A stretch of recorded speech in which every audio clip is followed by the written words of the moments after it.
was a momentous decision, a recent Supreme Court ruling that much of eastern Oklahoma remains Indian country, granting jurisdictional control for criminal justice cases to the Muscogee Creek Nation and four neighboring tribal nations. Members of Congress and tribal leaders are right now in 2 days of virtual discussions to address issues facing Indian country today. One topic of conversation, the impact of McGirt v. Oklahoma, which, for Native Americans, goes well beyond the law. Jeffrey Brown has the story. It's part of our ongoing Arts and Culture series, Canvas. Richinda Sands grew up in rural Oklahoma. As a girl, she worked as a pecan picker. To family members later in life, she was called Mamaji, Creek for Little Mother. Last October, she died of complications from diabetes at age 73. She was the symbol of all the sacrifice that went into ensuring that my family has tribal identity today. Jonodev Chaudhuri is Richinda Sands' nephew.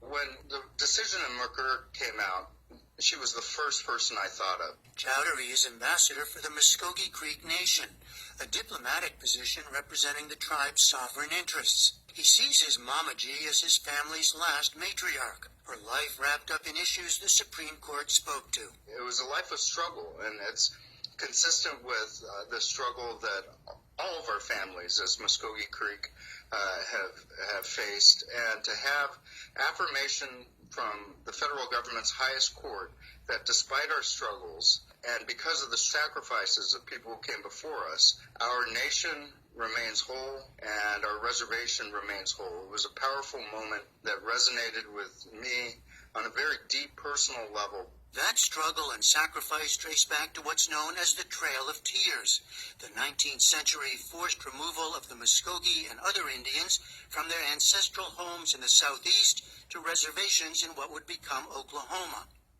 Today's map still carries the clues.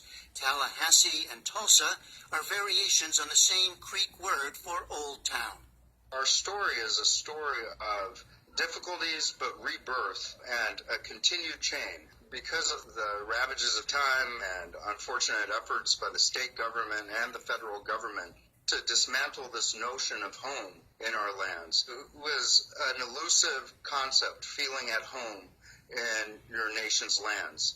And that's a feeling that many Creeks know, and a lot of Native American folks know wherever their reservation or their territory is. The McGirt decision, written by Justice Neil Gorsuch, declared the lands remain within Indian reservations. Its direct impact is on crimes committed by tribal members on the reservation, giving the tribe and the federal government jurisdiction rather than the state. Not 1 inch of land, not one fistful of sand changed ownership by this ruling. It simply was a recognition that the Muscogee Creek Nation's boundaries had never been disestablished or destroyed. But that's not what brought tears to so many of our eyes. You know, there's a picture in my living room of my Mamaji and my mom and their siblings, my Uncle Cliff, my Aunt Eloise, and my Uncle Leon. They're there with my grandparents. And each one of them had passed away due to the direct or indirect effects of removal, whether it be poverty or a lack of resources to health care. My aunt was the first one to make it out of her 50s. The COVID pandemic is hitting Native communities especially hard. The country is again focusing on its history of past and continuing history of racism. Do those things play into your feelings too about the ruling and where things are now?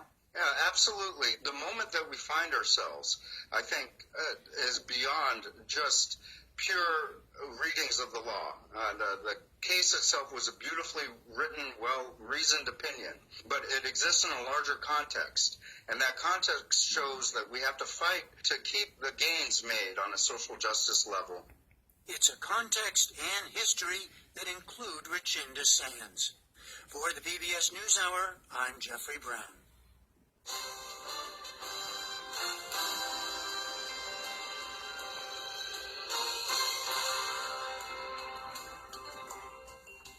How do you picture